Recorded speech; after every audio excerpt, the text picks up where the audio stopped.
Oh man, Final Fantasy VII Remake came out in the perfect time for quarantine. Ryan, stop playing good games. We have to make an episode. Shut up, Inflatable Edwin. My therapist says you're not real.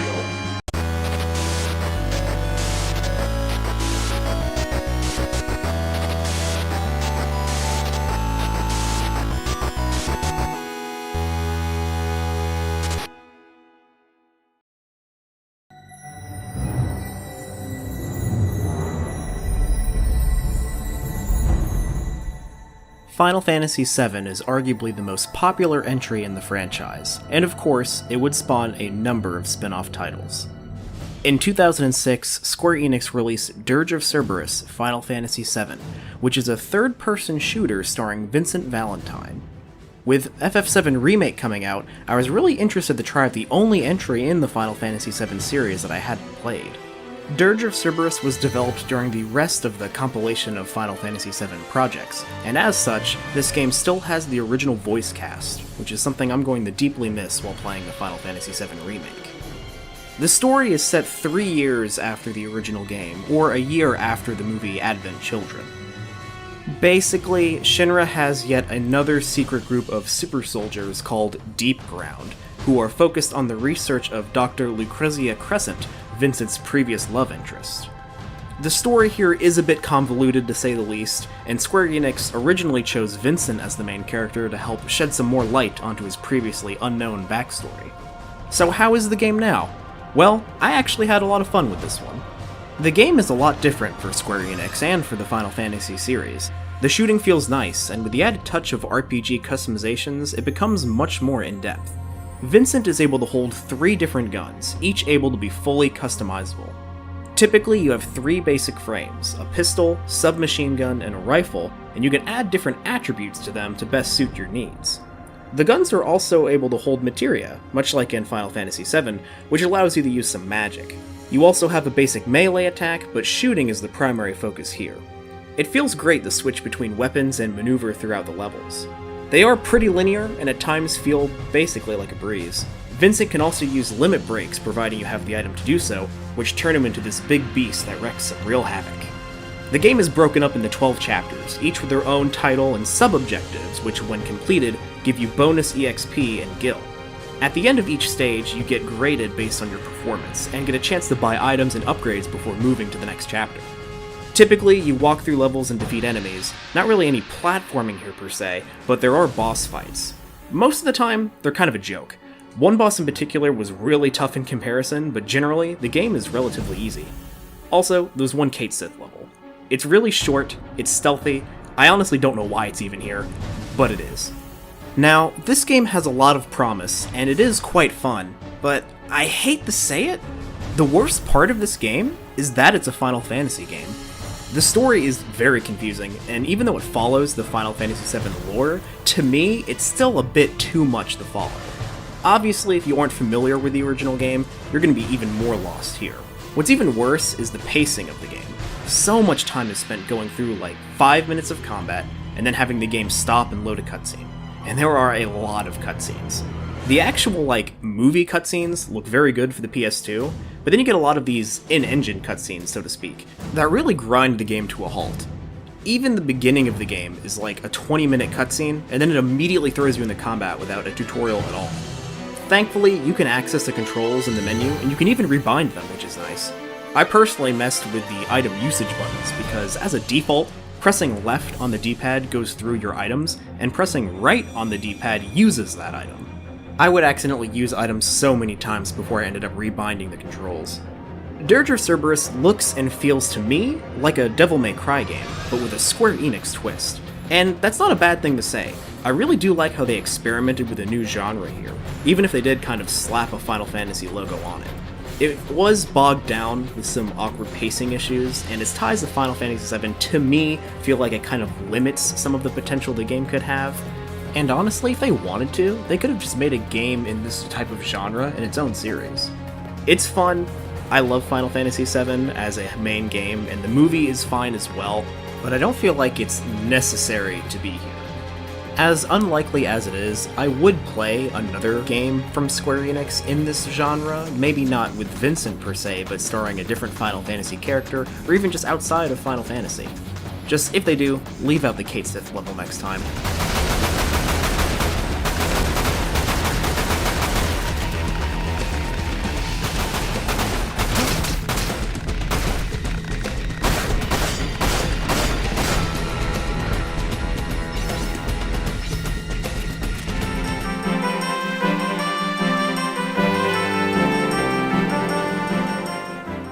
Most of the notable Final Fantasy spin-offs were released in the mid-2000s.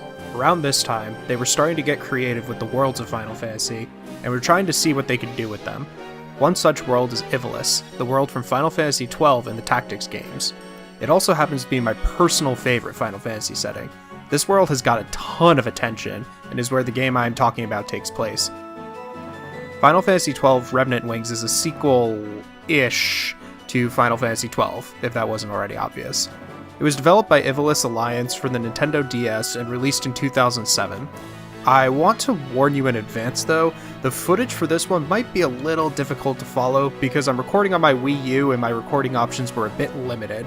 Like a lot of DS games, it has gameplay focused on one screen, and this one happens to be a bottom screen game with map and small details on the top, so it's a little bit tricky to record. The game is also an RTS, and in general, it's kinda hard to make footage look interesting for that type of game, because most of the gameplay is strategy going on in my head. The story follows Vaughn, the protagonist from 12, and Penelo. They're joined by some familiar faces from the original, mostly supporting characters, as well as some new characters including a new race called the Agel, and the new character Liud was one of them. The story is not super memorable though, and I honestly didn't feel compelled to finish. But the cutscenes actually look pretty good for a DS game and hold up relatively well. I wouldn't really expect anything less from Square Enix, to be fair. Once I had my fill of gameplay though, I was pretty much done with this game. That being said, gameplay is enjoyable. It uses RTS-style mechanics with a focus on rock-paper-scissors type combat. There are 3 types of units: melee, ranged, and flying. Each has its own advantage. Melee beats ranged beats flying, and flying beats melee. When engaging the enemy, you have to be careful to use the advantageous unit type, because if you have a bad matchup, you're gonna have a bad time. There are 2 types of units, captains and espers. Captain characters have special abilities that you can use to help turn the tide of battle, and you can set one to be used automatically as soon as it's ready. They have others as well that you can tap on the bottom screen in order to use. In addition to the main units, each captain controls their own group of espers which can be summoned from gates on the map. There are elemental mechanics as well, which add a different level of strategy to this game. You can recruit espers of all 3 combat styles, and each available element, so you'll have to match both elemental weaknesses with combat advantages based on what you see you'll be facing each round. Theoretically, you are supposed to micromanage clusters of units, keeping ranged from melee and flying, but it's honestly so much easier to just press X and select everything and move them all at once. So I tend to pretty much just throw everything at enemy clusters, and given that this was made for the original DS, it's pretty difficult to select everything precisely enough to do real micromanaging. The game's camera is also a little rough sometimes. You can't rotate it, so sometimes combat will happen behind a wall. You won't see what's going on, you'll just be seeing health bars fighting each other and hope for the best. I also have to mention the music of this game. There are a lot of great tracks in this, and it is a lot reused from 12, which is not a bad thing in the slightest, as pretty much any Final Fantasy game has a fantastic OST, particularly 12 in my opinion. If you find yourself liking Revenant Wings, then you'll be happy to know there is a lot to do. There are loads of side missions, and you have the ability to recruit many espers. There's also a lot of inventory to manage and new characters to unlock as well, so you can spend as much time as you want optimizing team builds to go out with your strongest squad. The game does get difficult in later missions and requires you to be very careful when choosing units to send into battle. Though despite some of its shortcomings, Revenant Wings is a great time, and especially if you enjoy playing strategy games like I do. I wouldn't say that this is a must-play, but I definitely don't feel like my time was wasted here. Also, Squeenix, if you're listening, please give me more Ivalice outside of Final Fantasy XIV.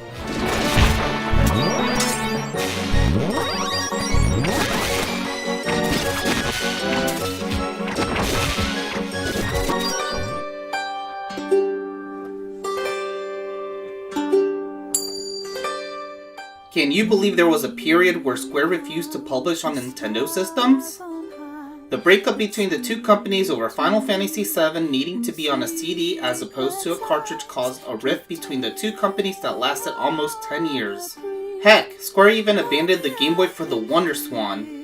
When Square began to be in a tight spot financially, they looked at Daddy Nintendo and knew it was the ideal system for a multiplayer Final Fantasy game, and with that we got Crystal Chronicles. I should preface this with the fact that I'm not a Final Fantasy fan and wouldn't even consider myself an RPG fan, so I was a bit skeptical that I'd enjoy this game. All in all, I was actually surprised I found enjoyment in this game. Thankfully, this isn't a JRPG like many other Final Fantasy titles. This game started development with the GBA Link cable in mind and was one of the first titles that played with 4 players with Game Boy Advances and GBA to GameCube link cables, just like Legend of Zelda 4 Swords Adventures. The developers made it possible to play solo, but I actually want to play with other folk. However, we're all stuck in a global pandemic and single player it is then. The game starts you off in an admittedly cool cutscene that gets you pumped up for what's there to come. It highlights several of the tribes, and I picked the default because I'm just as bland as he is. So after you make your character, the game explains that you're surrounded by a poisonous gas called miasma, and you have to collect a substance called myrrh to protect your village from this gas. You carry around a crystal chalice to protect you from miasma, but you soon get a Moogle to carry around instead if you like. This chalice protects you within a limited radius, so don't go wandering around outside if you can avoid it. Combat in Crystal Chronicles is actually not too difficult. You cycle between attacking your sword, blocking, and utilizing whatever magic you have equipped by using the L and R triggers. You perform whichever action with the A button, and if you want to swap between the currently equipped magic or item, that can be done in the menu with the Y button. Start just pauses the game, but the game's paused whenever you're in the menu, so I never used it. The B button is used to pick up and drop items like the chalice and loot enemies drop after they are killed. Graphically, this game is great, and those wizards at Square know what they're doing. I don't think the attire some of the characters wear, but I can acknowledge the time and effort that was put into this game. Likewise, the backgrounds are good enough, but a little too simple for my taste. I'll just attribute that to the fact that this is a 4-player game, and I can imagine it being a bit chaotic once everybody is on screen. Regardless of single or multiplayer though, what did impress me were the bosses. Every one of them fit the level they were like a glove, and fighting them was my favorite part of the game. The music with this game is very fantasy-ish. You get it? Because it's a Final Fantasy game. Okay, I'm done with the bad jokes here. Alright, and the music fits the medieval look of this game. That title song is fire though. Hop on YouTube and give it a listen. I really wish I didn't lose my GBA link cable so I could try that feature out. The GBA presents you with a map which non-link cable owners need, and I wish was implemented by default. We also know that Crystal Chronicles is getting a remaster this year, so I want to convince my friends to get it and play together. For a game that's from a series I don't typically play, and a genre I'm unfamiliar with, I'm going to play more of this game because I've just scratched the surface and I have much more free time.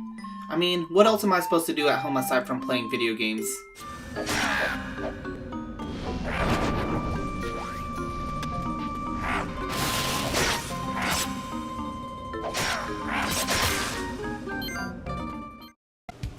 Hey, well, I went ahead and finished the episode. You holding up in quarantine alright? I'm trying to do this part in Final Fantasy, but I don't really know what I'm supposed to be doing here, and the guide's not really making a lot of sense. I'm just kind of lost.